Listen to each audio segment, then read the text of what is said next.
Ya,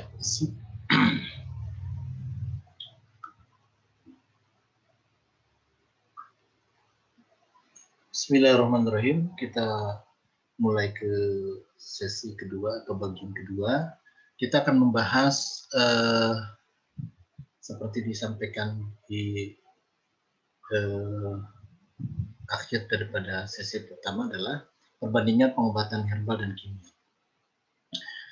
Bismillahirrahmanirrahim, Bapak Ibu, teman-teman dimanapun berada, baik itu di dalam maupun di luar negeri, dan alhamdulillah kita secara daring ini diberi kesempatan untuk bersilaturahmi dan menjalin persaudaraan, ya bisa jadi luas ya, tidak hanya di Indonesia, tapi di Malaysia, di Hong Kong, di Thailand, dan Amerika, dan berbagai negara. Mudah-mudahan sekali lagi ini adalah sebuah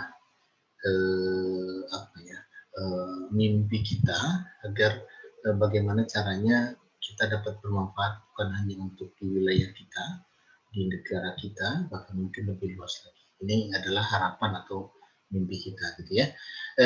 Dan insya Allah kita terus akan terjalin secara kebersamaan di dalam ruang grup yang lain agar kita terus bisa saling sinergi, saling melengkapi, saling berbagi, dan juga saling menguatkan satu sama lain. Bapak Ibu yang dirahmati Allah SWT, yang pertama adalah kita akan membahas sebuah tadi pengobatan herbal. Pengobatan herbal ini selalu, kenapa ini harus saya sampaikan secara berulang kadang-kadang, karena kita harus dipahami bahwa sesuatu yang sifatnya dari alam, pasti alami, selama tidak ada kontribusi dalam dunia produksi, dalam dunia tambahan yang lainnya, maka biarkan itu secara alam. Dan kita pun sebenarnya diciptakan oleh Allah Subhanahu Wa Taala itu memang berkesesuaian dengan alam, pasti gitu ya, karena fitrahnya demikian. Maka herbal ini menjadi sebuah penguat buat kita bahwa ternyata yang paling mendekati sebuah keniscayaan buat kita adalah kita harus sering mengkonsumsi herbal, gitu ya. Dengan catatan tadi kita pelajari lagi apakah itu bahan termasuk jamu, herbal terstandar atau fitofarmaka, gitu ya.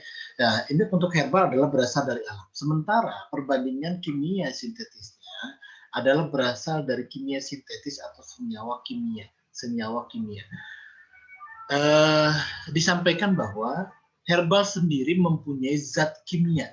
Ya, ini tolong dipahami bahwa jangan sampai kemudian kita salah menafsirkan bahwa herbal mempunyai zat kimia, gitu ya.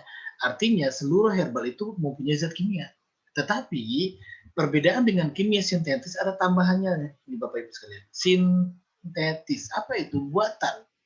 Berasal dari kimia atau bahan zat kimia buatan atau senyawa kimia yang bisa jadi sebenarnya itu katakanlah zat aktifnya ngambil dari herbal. Contoh misalnya, kita tahu ada di alfa itu, saya sebutkan namanya tidak apa-apa, mudah-mudahan laku. Ada namanya stimuno. Kalau kita lihat di situ ada komposisinya apa? Ternyata sangat sederhana sekali Bapak Ibu sekalian. Stimuno itu ada sudah diedarkan luar biasa untuk stimuno, untuk menguatkan imunitas, terutama mungkin untuk anak-anak biasanya di situ ya. Tetapi secara umum bisa untuk kita, bisa ya. Apa komposisinya? Phyllanthus urinaria. Apa itu? Meniran. Nah, meniran ini ada zat aktif yang sifatnya untuk antibodi. Nah, diambillah satu zat aktif tersebut, kemudian senyawanya itu disamakan secara unsur daripada biokimianya dan sebagainya, kemudian dapatlah kemudian diproduksi secara massal untuk menyamakan tadi rumus daripada zat aktif antibodi yang ada di meniran tersebut. Gitu ya. Ini penting. Kenapa? Supaya Bapak Ibu sekalian dan saya pribadi mengingatkan kembali, ini refresh supaya jangan sampai kemudian kita tidak tahu bahwa oh itu meniran, tidak. Betul, tetapi hanya diambil satu zat aktif saja atau satu atau dua sebagainya zat aktif. Tetapi secara keseluruhan tidak. Karena saya sudah alhamdulillah sudah mendapatkan pelatihan standarisasi atau sertifikasi herbalogi yang diadakan Aspetri tahun 2000 mungkin 2011 atau ya saya lupa itu sudah lama yang pada saat itu ada pemateri yang biasa memberikan materi di WHO menyampaikan bahwa satu daun saja bayangkan itu mengandung 1000 zat aktif. Masya Allah luar biasa ya. Bagaimana kemudian nanti tadi diambil satu dan sebagainya itu ya itulah ke teknologi, itulah kecanggihan daripada sebuah teknologi produksi katakanlah ya, yang tentunya itu bisa bermanfaat jika kita bijak dalam mengambil manfaat tersebut gitu ya. Kemudian menggunakan ya herbal menggunakan bahan alami tadi ya, artinya sudah dari alam maka mau tidak mau menggunakan itu dari bahan alami. Jadi jangan sampai kemudian ada bahan herbal tapi dicampur dengan sintetis. Terjadilah seperti di Cilacap ya waktu itu sempat heboh gitu ya. Herbal kok luar biasa cepat dan instan dalam waktu sekian detik sekian menit. Nah itu aneh itu ya. Berarti ada sesuatu hal. Walaupun bisa, tapi tadi ternyata setelah diteliti oleh BPOM itu terdapat campuran kimia atau obat-obat kimia. Yang lebih parah lagi adalah ternyata obat-obat kimia ini sendiri diambil yang bekas-bekas yang tidak habis dikonsumsi oleh banyak orang. Kenapa saya tahu? Karena qadarullah saya waktu itu beberapa kali ketemu orang yang datang ke rumah kemudian menanyakan, Pak ada obat nggak yang tidak terpakai, yang tidak dihabiskan? Saya beli dengan harga yang tertentu murah sekali gitu ya.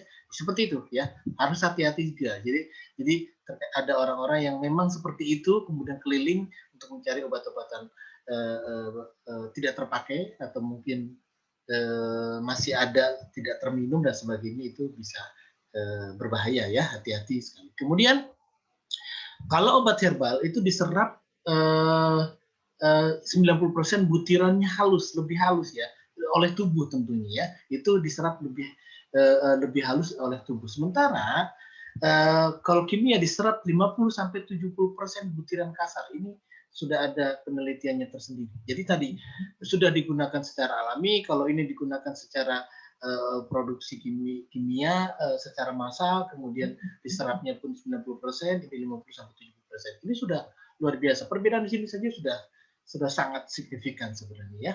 Kemudian probiotik itu untuk pertumbuhan, untuk menumbuhkan imunitas, untuk memperbaiki tubuh, untuk sebagainya. Sementara kalau kimia itu bersifat antibiotik buatan sintetis. Kalau racun atau dadah kalau bahasa umumnya ya. Jadi ini bersifat antibiotik buatan, tapi kalau ini bersifat antibiotik alami untuk pertumbuhan, untuk kesehatan, untuk imunitas dan sebagainya. Kemudian juga tadi yang berhubungan dengan masalah. Nah, kalau herbal sifatnya meningkatkan, memboster daripada imunitas tubuh itu sendiri, gitu ya. Kemudian kalau kimia sintetis menurunkan imunitas tubuh, malah seperti itu. Kenapa? Ini penting dibahas. Kenapa kemudian hari ini era pandemi varian baru COVID-19 itu luar biasa, dan yang lagi viral hari ini adalah munculnya penelitian untuk COVID di Thailand berjenis herbal sambiloto atau Androgaphis paniculata ya. Luar biasa. Walaupun secara di herbal kita sambiloto itu mempunyai sifat memang antibody.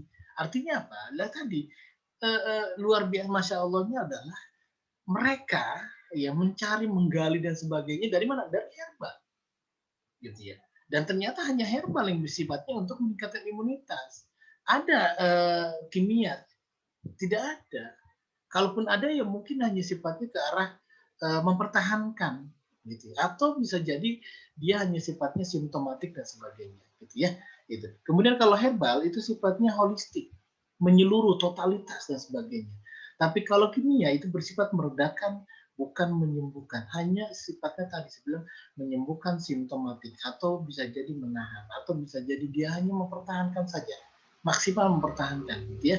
Eh, ala kulihal tidak ada hal yang berhubungan dengan, mohon maaf sekali lagi, kesembuhan, tapi mempertahankan.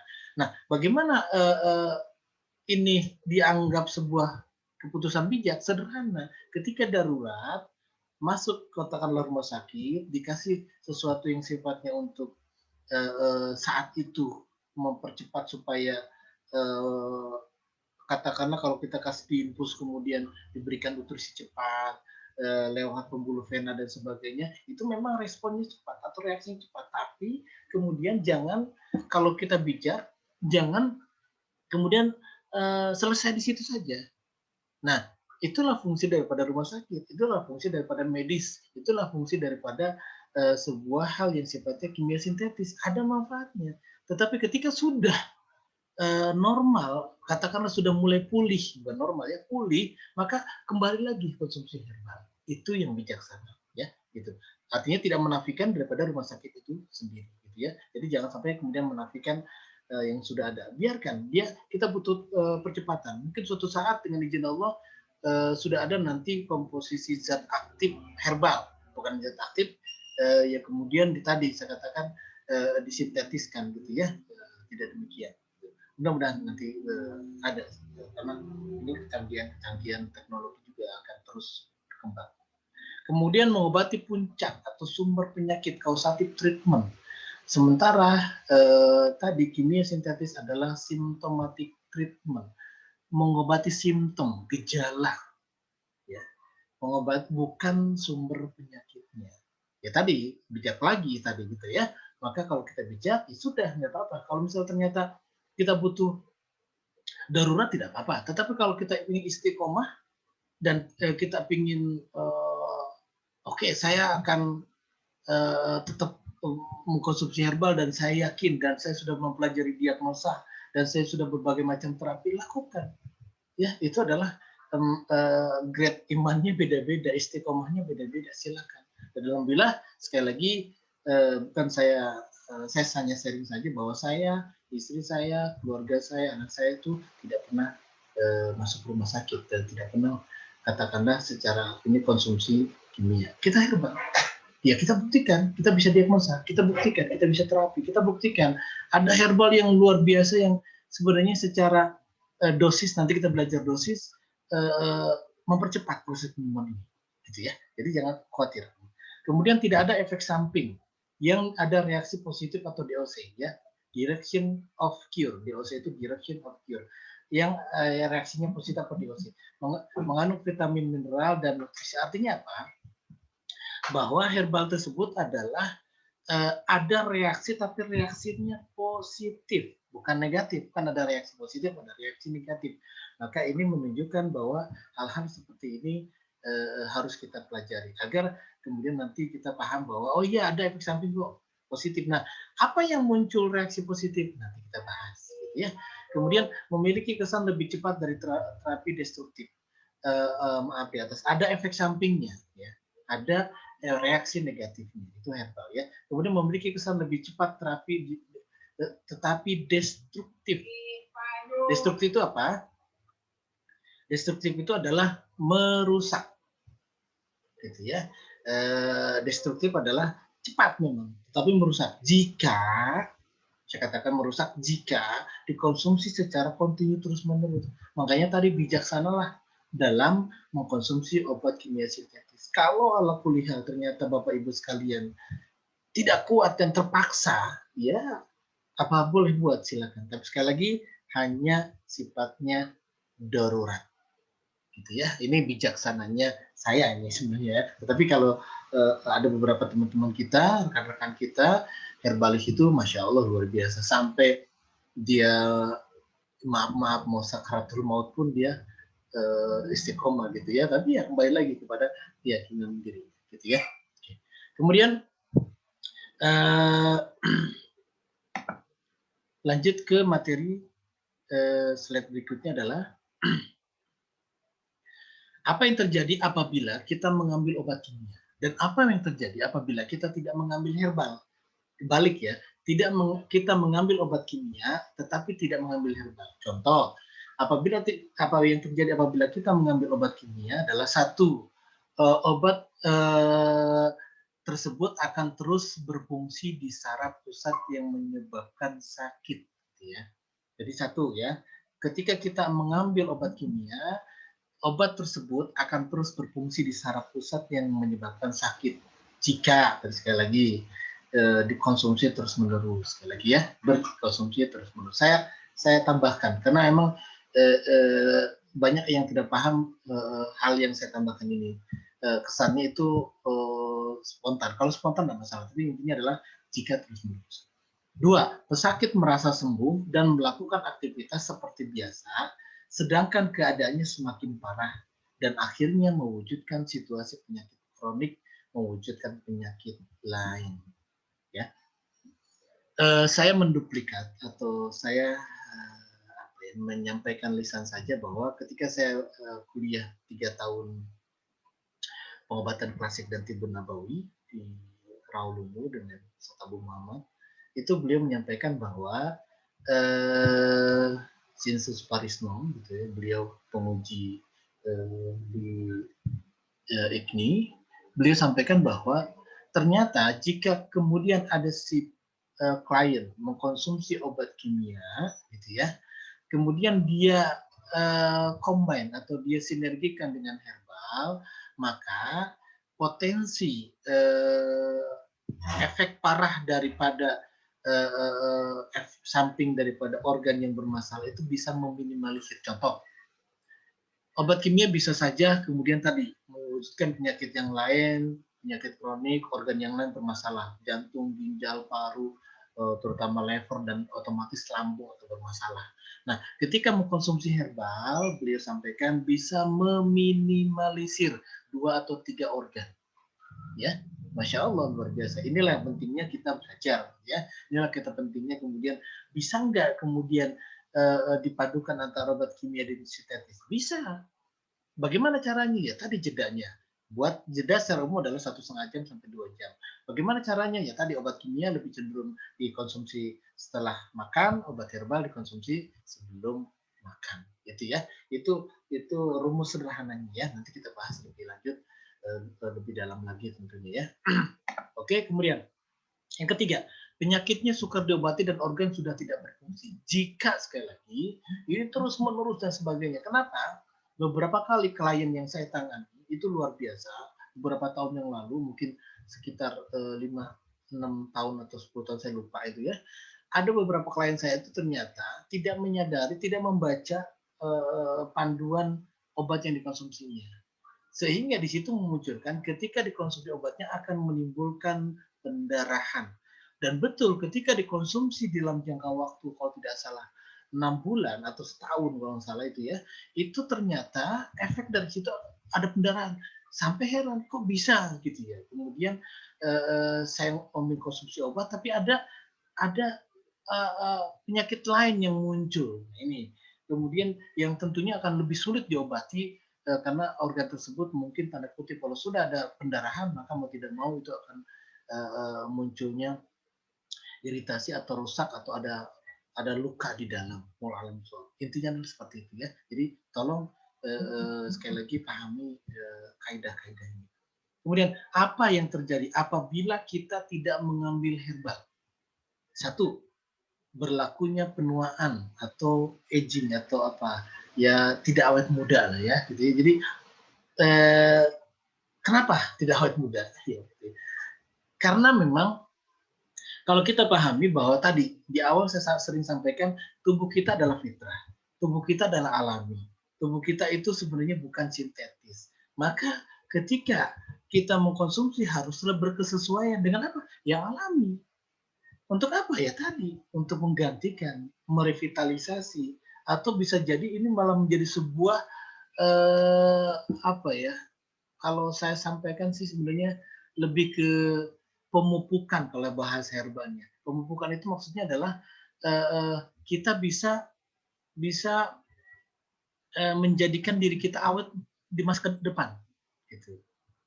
Yang mungkin kalau secara usia oke lah, tapi secara zohir kelihatan lebih fresh, lebih muda, kemudian gerakan masih gesit dan sebagainya. Itu salah satu jika kita tidak mengambil sekali. tidak mengambil ya, maka rugilah kita. Yang kedua adalah tua sebelum masanya. Kenapa? Karena sel-sel mengalami kematian dan kerusakan jaringan. Bila keadaan berlaku seperti ini, maka tadi akan terjadi tadi tidak mengambil herbal tadi, gitu ya. Kenapa sel akan mati? Karena tadi tidak ada revitalisasi sel, tidak ada regenerasi sel, tidak ada sesuatu yang kemudian kalau secara ilmu apa ya farmakologi itu sebenarnya ada bahasa tubuh itu akan meregenerasi sel secara alami dengan sendirinya, ya, dengan sendirinya tanpa kita atur, tanpa kita instruksi, tanpa kemudian kita tidak tahu kapan. Tapi yang jelas itu hak prerogatif Allah. Bagaimana kita bisa atau jika kita tidak mengambil herbal sebagai sebuah nutrisi atau asupan buat pemupukan kita, itu rumusnya, gitu ya. Tapi kalau misalnya kita selalu berpikir sebaliknya, maka ya tadi bisa jadi ini akan mengalami kematian dan sebagainya. Kemudian sistem imunitas akan mudah merusuk. Ya kenapa? Karena tadi zat aktif antibodi itu banyak sekali di herbal. Hampir semua herbal itu sebenarnya banyak zat-zat yang lain, termasuk antibodinya. Sambiloto, meniran, garlic itu luar biasa. Itu ada kandungan zat aktif sebagai imunitas. Ya, habatus soda apalagi luar biasa ya. Kemudian herbal-herbal yang lain itu tidak boleh dinafikan. Termasuk kurma saja itu luar biasa. Walaupun kandungannya luar biasa banyak, tapi ada kandungan yang sifat untuk imunitas. Jadi ketika kita rutin, lazim, membiasakan diri herbal ya, biarkan saja. Jangan berpikir terlalu jelimet juga, jangan berpikir terlalu jauh juga. Ya sudah, itu biarkan saja ada dalam tubuh kita. Kita yakin sama Allah. Yang penting kita harus berkesesuaian dengan alam. Kemudian tubuh mudah terkena penyakit yang degeneratif. Pasti. Tadi, kalau tidak mengambil herbal, kalau tidak mengkonsumsi herbal, kalau jarang mengkonsumsi herbal, kalau apa-apa kemudian kimia ada sintetis dan sebagainya, ya artinya tadi penyakit degeneratif. Nah, degeneratif ini sebenarnya tingkatannya paling tinggi. Yang pertama adalah kronis, subakut, akut, subakut, kronis, degeneratif. Jadi kalau sudah degeneratif ya sudah butuh di apa? Butuh direhabilitatif. Ya, kalau di rehabilitatif berarti parah, di atas kronis. Kenapa? Karena berlakunya sangat lama.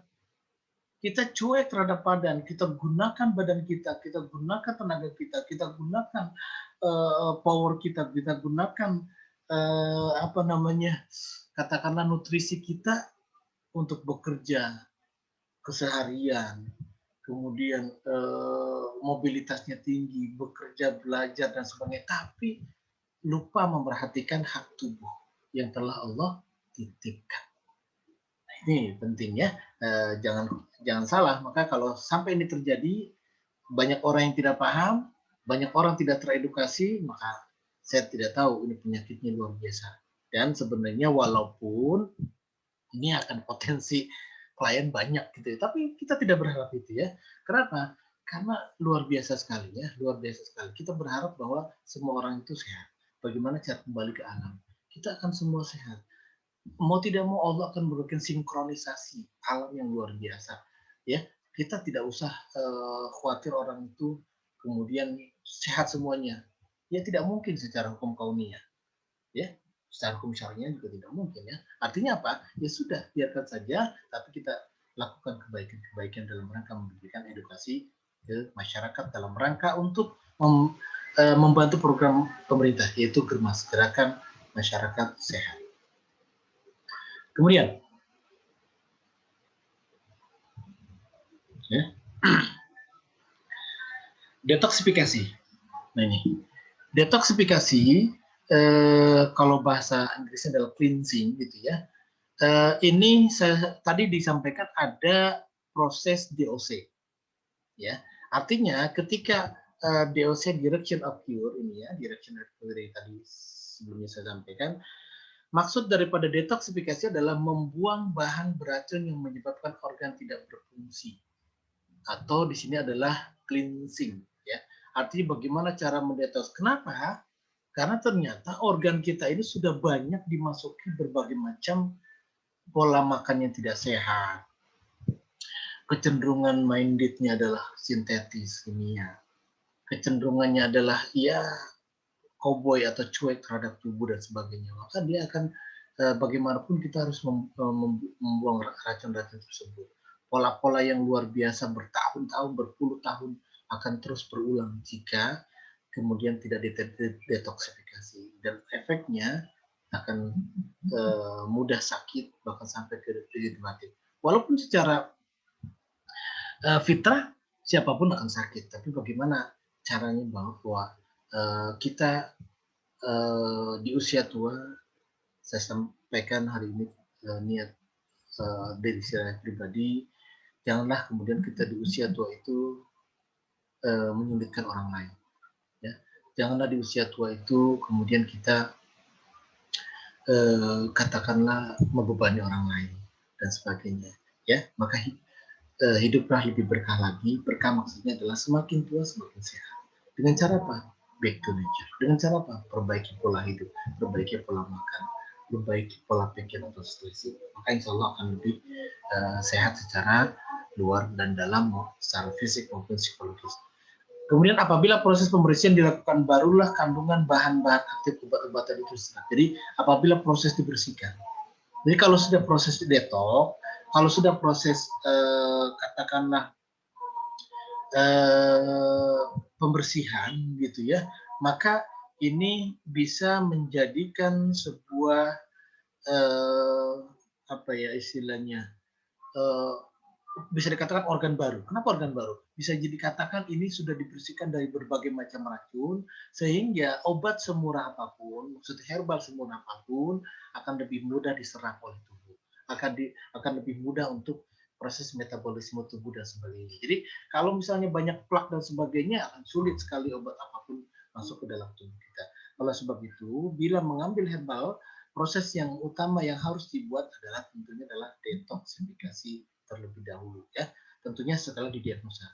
Kemudian ketika proses detoksifikasi ini ternyata sudah kita lakukan, kok ada ya pusing, kok ada ya batuknya, kok kadang-kadang demam, kok muncul gatal-gatal atau alergi, atau mungkin kok penyakit-penyakit yang dulu saya belum pernah, ini kok muncul lagi ya. Nah, inilah disebut dengan DOC, Direction of Cure. Apa itu reaksi positif? Ya, artinya apa? Bahwa jangan khawatir, jangan pusing, dan jangan cemas. Sampaikan ini juga kepada klien, bahwa ketika dia sudah mulai proses detoksifikasi, maka ini akan muncul jika ya ini pusing, batuk, demam, gatal, alergi, dan penyakit yang lama itu sebenarnya adalah penyakit yang sudah pernah dahulunya.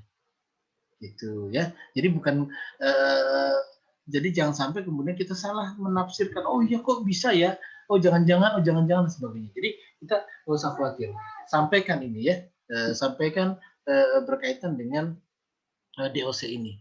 Biasanya saya dulu sering dapat komplain dari ibu-ibu atau nenek-nenek ya, yang mereka, Pak Ustadz kok saya begini, habis minum ini kok begini dan sebagainya. Ini juga kategori yang harus kita antisipasi, gitu ya.